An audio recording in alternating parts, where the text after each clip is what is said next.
Gloria Eze is one of the 52 victims who survived the Emab Plaza bombing in Abuja on June 25, 2014, but she is now an amputee.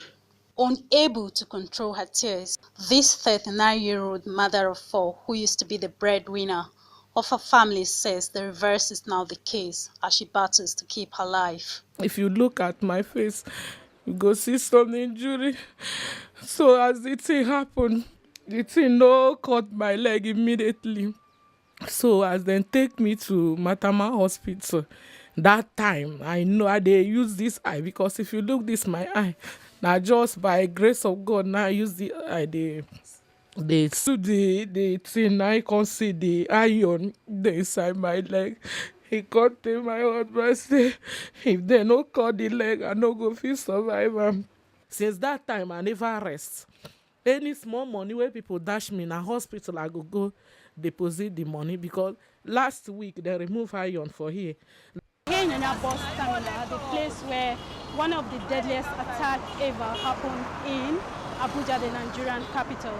4 years down the line, victims of these terrorism attacks still find it difficult to have their voices heard, with many of them still in hospital going through trauma. Thomas Edoche is one of the about 200 survivors of the Nyanya bomb blast over 4 years ago.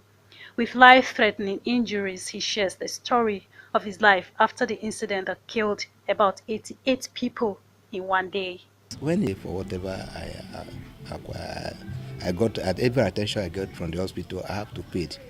And since then, I have even been going to private hospitals and places I know that I could get a cheaper attention. Like me, who is working, my salary every month, half of it goes to medication.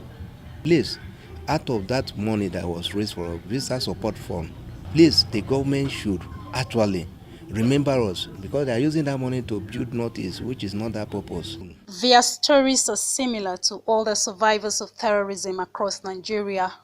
Chairman, Bomb Blast Victims Association of Nigeria, Kayode Olatunji, who was a victim of the bombing of the INEC office in Suleja, Niger State, raises alarm over alleged misappropriation and embezzlement of funds raised by Nigerians to support victims of terrorist attacks.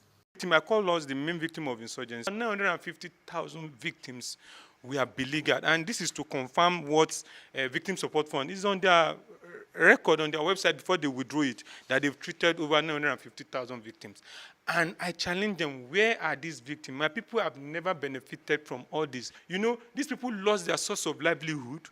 We have widowers, we have orphans in our midst. So I'm using this opportunity to call on federal government that victims of terrorism themselves must not be driven into violence before federal government will start paying attention to our demand. Efforts to get the Director General of the Progressive Governance Forum, Saliu Lukman, who is alleged to be in custody of the money donated by some governors to support victims of the 2014 Nyanya bomb blast, were not successful, as he claimed to be indisposed. He, however, referred AIT to his colleague, Funsho Aluko, who refused to respond to his phone calls and the several text messages sent to him. AIT caught up with the Executive Secretary of the General T.Y. Danjuma-led Presidential Victim Support Fund, Professor Sunday Ochoche. Dr. Mono, and we had agreed. They said, look, we need to put in place an additional structure for the bomb blast victims. That they don't want a situation where anybody walks into the hospital claiming to be a bomb blast victim and therefore seeking treatment.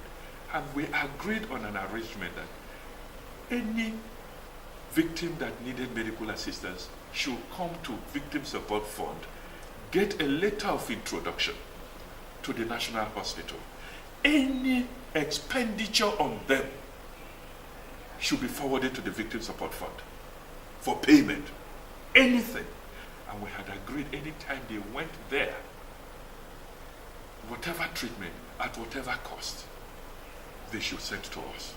That was the last time, over a year, we saw that none of them has ever come back to the Victim Support Fund since then. With the United Nations now recognizing the impact of terrorism on the lives of ordinary people by observing the International Day of Remembrance of and Tribute to the Victims of Terrorism for the first time on August 21, 2018, it is expected that authorities of member states and civil society organizations, including those in Nigeria, will listen to the victims of the Boko Haram terrorist attacks, as well as promote, protect, and respect their rights. Aqua, Ona, AIT News, Abuja.